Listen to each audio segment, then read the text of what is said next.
So a lot of people knew you recently from Imperium. Very straightforward, mean-faced individual. But I think a lot of people may have liked the kind of crazier version we got to see of you in SAnitY. I mean, I know personally, I really enjoyed the energy you gave off when you would come out. This kind of anything can happen. This kind of psychoticness. I thought to what you had going on. And I mean that in a very nice way. I like how you describe it. That's okay. I'm blushing right now. No, it was because the whole entrance with the lights. Because I got to go to a lot of live events and NXT events and cover them. And when you guys came out, it was always so cool. What was the pitch to you for SAnitY? What do you remember them telling you they wanted SAnitY to be when it first got started in NXT? So first they told me they have an idea for a group and I'm a part of it. Yeah. Then they told us, okay, so Real Regal at that time told us Triple H has this idea for years. He wants to have a group of certain individuals. They look like, like everybody's like one of a kind, but they fit together. And they basically told us, because we want to know about the idea, what are like the details? And said, just, the movie Smoking Aces. And in the movie Smoking Aces, you have the trio of brothers. They're being like super crazy. They're mercenaries. They're assassins, but they don't come in, sneak in and kill with the silencer and go. No, they bring out the bazookas, the shotguns. They take a bullet to stab somebody. They're totally nuts and totally crazy. And they had this weird look, like they look kind of like a version of Mad Max, being characteristic as kind of like neo-Nazi stream punks or something, with the mohawk, with the goggles. And he said, I want to have a group like this. So they, WWE put me and Sawyer Fulton together. Then they put EY in the group. And then right at the taping, Nikki got told us that she will be a part of the group as well. So we had something unique. We had like two guys who need to be on television. The other guy came over from a long television run in TNA, being super successful, achieved all the titles. I had the chance to present myself on NXT television after, I think, a year and a half being in the Performance Center, try to figure out what I want to be, what I want to become-ish.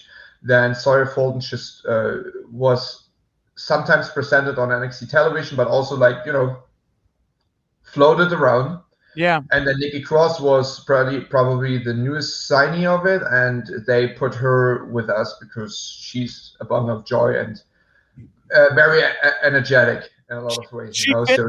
She fit the SAnitY vibe for sure. Yeah, and she was so important for the whole group. So, but then it was kind of like, okay, let's have this tried out and blah blah blah. We guys debuted and we did this angle on there and then there, and they sometimes they had to kind of like pull back or push a little bit in front with like do less wrestling, do more like when you would be in a street fight, so try to rip somebody's eye out of the socket instead of getting into a wrist hold or something. So we had to adjust. I had to adjust a lot because I like more the wrestling aspect, and they needed to tell me, hey, less wrestling. So, but in the end, it was so fun, and I love the act as well. It was one of my favorite times in NXT and in WWE in general. What was it like working with Eric Young at that time? Because he was, hot commodity. I think, Yeah.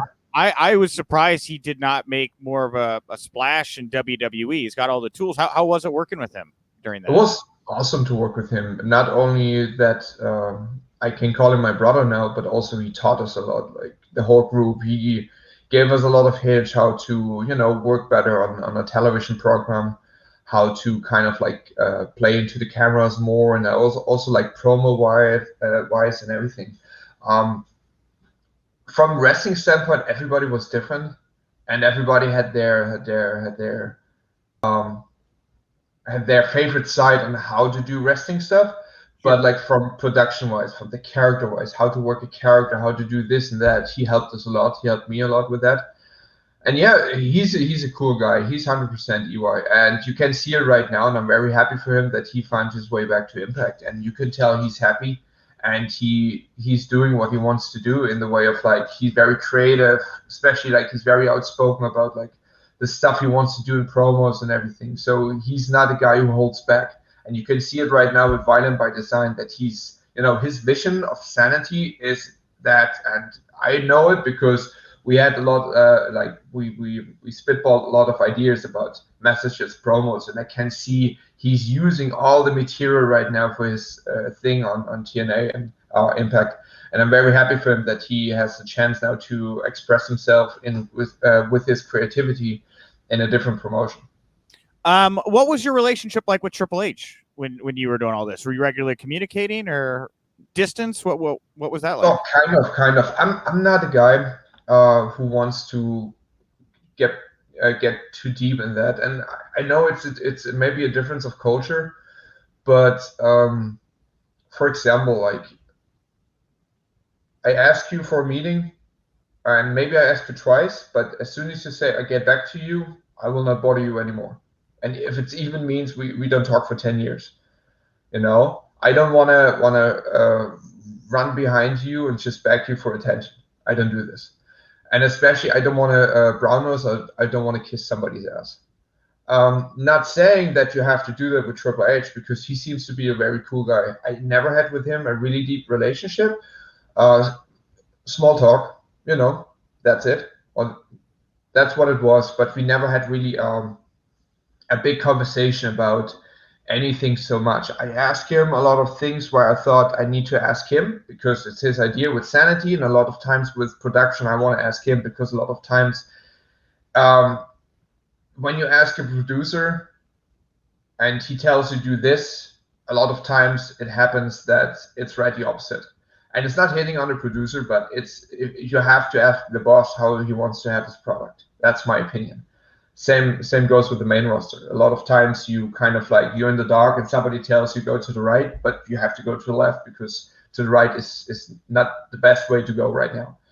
And yeah, so a lot of times when I had a question, I went up to him and said, hey, what's going on? I wasn't even sure how to call him because everybody calls him Hunter or Paul or Roar, and sometimes it was, hey, Mr. Levesque, or hey, boss, or whatever. So a lot of times I try to avoid to speak to him, especially when like TV productions are, because he's so busy, because he has that TV production. He probably has the other TV production in 2 days in his head, and then some other guys on the phone because his position is very busy, right? Yeah. So yeah, but I always felt like treated well and treated right, because he's a guy, he would like to talk with people. He is always open for conversation when he has the time.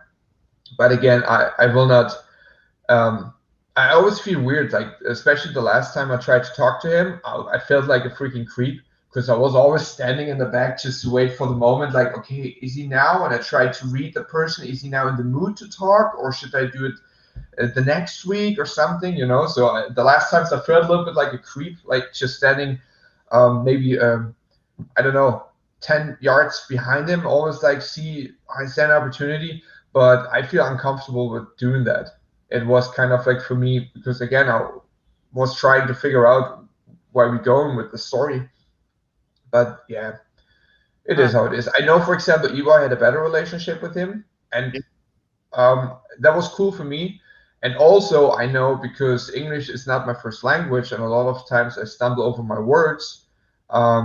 Sometimes the conversation is not as fun as you would speak with a native English-speaking person, if that makes sense. Sure.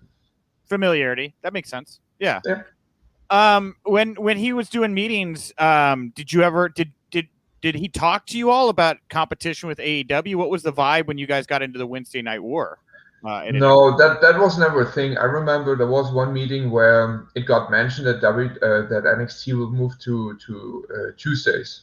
Yeah. And he mentioned it that it's not about the competition with AEW, because NXT was always on a Wednesday, even if it was on a network. We always have the Wednesday slot because of reasons. I don't remember why the reasons, but he was mentioned that, and he was also mentioned like the newspapers who tried to do like the Wednesday Night War and blah blah blah blah blah blah.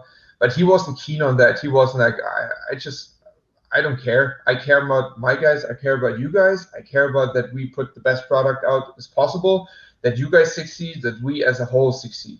Yeah. Because you always see NXT as a family. So he wasn't very about like, let's kick those guys' ass and we need to get them out of business. Never said this. Never. Even that inside.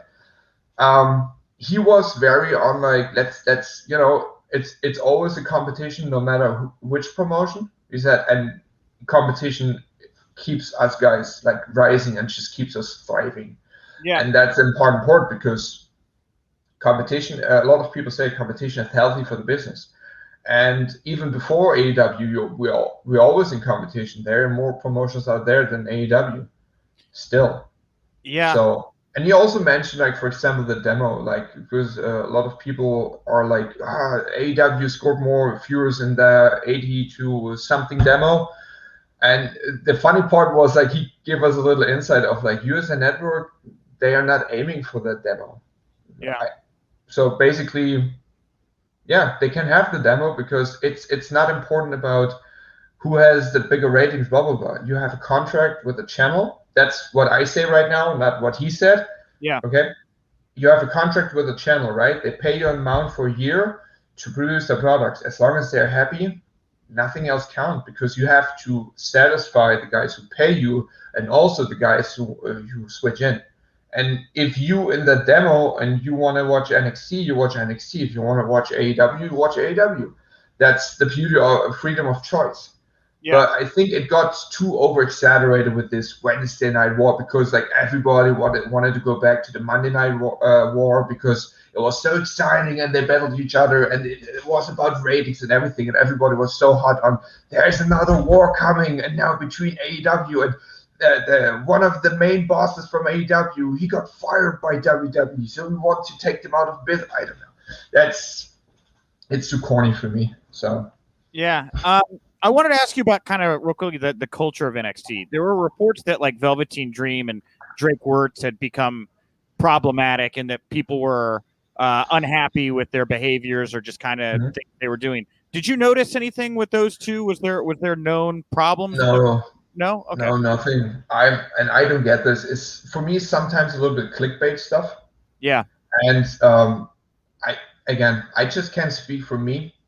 I know Drake since 2010. It was one of my first WWE matches against him. Oh, really? And since then, like I know he had back in the day like the alcohol addiction problems, and then he got better and stuff like this. But I have a different opinion probably about all like the guys who wants to shit on him, which is it doesn't matter how he believes in politics or whatever. And this is very important because especially right now, America is such a divided country because of politics, because the election last year and because of all like the bullshit going around with COVID and with all like the stuff what happened just which you couldn't see on television or what got like promoted doesn't matter. Everybody should have the freedom of choice what you want to do, what you believe in. Of course, and I haven't seen anything, and he was always great to me. Yeah. When he did something like this, it's probably okay, shut the fuck up, because if you believe in that, if you like to think that, if you believe in whatever somebody calls a conspiracy, that's good. That's awesome, but keep it to yourself. And also you need to know when you work for a public traded company, it's okay to be open to express your minds because it's the First Amendment, but know that you probably get yourself in trouble because let's say he posts something about politics, right? You probably have some guys who would agree with you, but also you have maybe more guys who disagree with you. So you get 50% off your followers, kind of, So you have to know you damage yourself. And even if you think, okay, there's some guys out there, they share my opinion about a political topic or something, just know some people are right on the other side. Yeah. And also, like, I hear like about he was like a big supporter of working against child trafficking, and I think I speak for everybody.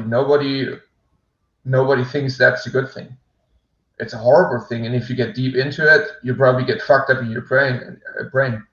And if you in that rabbit hole, and you probably see something everywhere, and maybe he got too deep in it. I don't know. It's just just to question that. But you cannot bring that to work. You are a professional athlete, you're a professional worker for this company, you have to be professional. If somebody wants to get the vaccine, yeah, it's his choice. If nobody wants the vaccine, yeah, it's fine. And maybe you're on his opinion, but you cannot tell somebody who wants to get it, don't get it, because, that's something, let it be, But again, I never heard something about that. I never witnessed something about it. And with Velveteen Dream, he was always a great character. I did not have a personal relationship with him, but I toured with him together, I wrestled with him together, and he was always like very in his character, even like in the way of like, hey, fans want to get autographs, but he stick on that heel persona that he was like, no, thank you, and just walked away like he's right now on stage. Yeah. But also with that, this publicity is totally shit, and if he really did that, you have to prove it. You cannot be just a guy on the internet, and there's a lot of people who accuse somebody just for the sake of getting famous. You have to go to the police. If that's something and you have the screenshots of the conversation, you have to go to the police. You have to you have to go to a lawyer. You have to go in front of court, and there is a judge, a jury. Otherwise, you cannot take it serious. So, in my opinion, it's always like that. Speak about speaking out movement, which was the first time that was mentioned. You had a lot of people who got fired, but you also had a lot of people who got accused but not got fired, because behind that there is always an investigation. Right. So when I tell you right away you cannot do your podcast anymore because you're a thief, I have to prove it. Right. So, and if I cannot prove it with a court hearing, and a jury which says you're guilty or not. I guess with Dream, and I don't want to get too, I mean, if I want to talk to Dream, I'll try to talk to Dream. I don't need to talk to you about Dream, but I think just to put a button on this, like, I think the issue was it became a public trial, right? And and I don't really know WWE defended. Like, if there was evidence that he didn't do something, right? I think that's what would have maybe sufficed the critics, because there were already kind of things out there that had led people to believe that there was more to the story. I was surprised if there was an investigation, they found out that there was nothing to it, that they didn't push back more forcefully, because without that, the guy's just, a leaf in the wind. There's not much he can do. So, but again, like, I feel sorry for the guy, because if that really happens, it's horrible, right? And if it's true what has happened, of course you should get punished for that. But again, like, if I would be that guy, I would go to the police. Yeah, that's the point. Because even like on WWE side, in the end, you cannot tell WWE what to do and what not. If so, like, probably 50% of the roster would be gone because there's a character they don't like or whatever. You know what I mean? And especially because Velveteen Dream is so good in his character to piss people off. You know what I mean? That a lot of people would say, "Oh, F that guy." You know what I mean? And that's the whole thing. Like, when you say, okay, you got to the trial of the internet. Okay, who's there? Guys with no profile picture who text you whatever, who cuss at you, try to get you off or reply to them. That's the internet. The internet is full of guys who try to hurt you. And that's, when you're famous, when you're an actor, and you do something stupid, even if it's, I don't know, you misspell a word, they are behind you. They try to mock you. They try to bring you down. Internet is not good for it's good to become like a mental health patient in a clinic. And I just have the rant about the internet right now, because I hate internet. I hate social media. Social media is probably a curse, and also a good thing what could happen to the human race, because you can promote stuff for free. Especially me, speaking as a professional wrestler now, a free agent, I need to use that to make commercial, to get the word around. But in the end, it's a place for everybody. I can open a second account and trash everything what I don't like. So I can hide behind social media. I can do something good, but I can do the opposite of it. I can do, I can just spread everything what I want to say, which comes up in a time where I don't know, I'm drunk, so I have a rant about something, you know. So internet, you know, is especially social media is, I think, a reason why people are dividing more and more and more. Mm-hmm. Yeah. Yeah. Well, moving off of social media real quick, I wanted to get back to SAnitY and talk about, you know, the transition there to the main roster. Because you talk about how this was a Triple H idea, right? And I think the frustration a lot of people have is that NXT seems like there's these really cool fleshed out ideas, right? And you get to tell these great stories, and it's just a very fluid product. What happened, you know, when you guys came to the main roster? Did you have a talk with Vince McMahon? Do you think Vince understood what SAnitY was going for? Why do you feel like ultimately it didn't click when you guys had to make the leap from NXT to the main roster? Number one, it was just us three without Nikki Cross. Number two, we got called up but not used right away. Number three, we never really had the chance to speak with Vince McMahon at the first time because he wasn't present at that time. And number four probably was NXT and WWE or different kind of products. So what works in NXT does not always work at SmackDown or Raw, which is more mainstream than NXT. Is that something that was you like openly talked about, like that you understood you were having to go? Because that's weird to me that you have to change the product so much when you go from NXT to WWE. You would think you'd want to follow up on the momentum and what you've built down in NXT when you bring it to Raw or SmackDown, right? Yeah, I think like the first vignettes they brought out were sugar sweet. Loved them. Because it kind of described everything what we're all about. You know, you see like ruins of buildings, you see a little bit of the chaos, the riots and everything, and you hear us speak, and you know how they did it, kind of like it felt like kind of like an apocalypse riot would come through the old WWE. So that was a good part. But then they needed too much time to pick up the steam from NXT. They showed the vignettes. They showed it, I think, 2 or 3 weeks in a row. Then they bumped it down to social media, and then in the end, nothing happened. And then I think a couple of weeks later, we debuted, and then we lost the night after. The SmackDown. Then after that, we got beaten clean. Then we disappeared for a couple of weeks. Then we came back. We had a little program with New Day. I remember we had this one tables match on Extreme Rules. Next SmackDown, we got beaten clean again, and we disappeared again.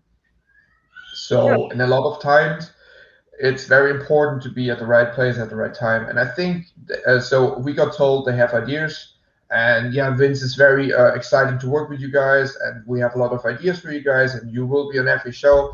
But they couldn't pull the trigger fast enough that we, in the end, just, you know, be there and kind of like, okay, the idea a month ago was great in that time, but right now it doesn't fit in the whole program. So we have to wait for that. And then in the end, they dropped the ball.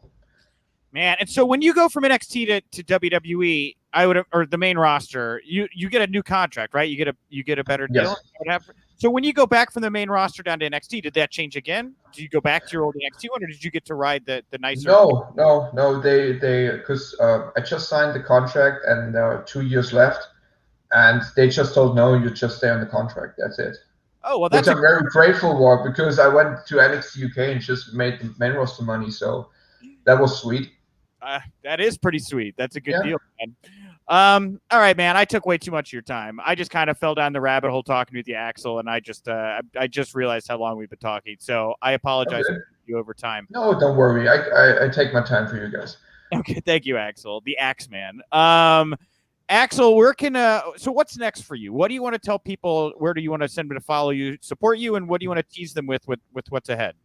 So I will move back to Germany end of June. We'll probably settle down first. Everything is ready. And then pick up some work there, see what comes around. Then probably will go in my old habits to tour around the German circuit, maybe get some international bookings as well. Would love to tour in England, would love to tour everywhere. And who knows? So, and also I have to leave the country because of the visa stuff, because my visa would be expire end of July or mid of July. So I rather get earlier out and pick up some steam in Germany till I wait till I have to leave the country. But otherwise, so I'm on Twitter, I'm on Instagram. You can find me on Twitter under the X-Men 3016. Instagram, unfortunately, is still the WWE Wolfe, because I do not know how to change the Twitter handle because I got the blue hook. And also in every social media bio, you find a link to merchandise. And if you have interest on booking me or something else, just, shoot me a DM, or I have to update sooner or later the profile stuff with an email address, book the X-Men something. And then, hopefully I will be very busy. I know it will be very busy, more than ever probably. And then, super excited about what comes next. We'll cut it there. Axel, hey, I did not realize how long we had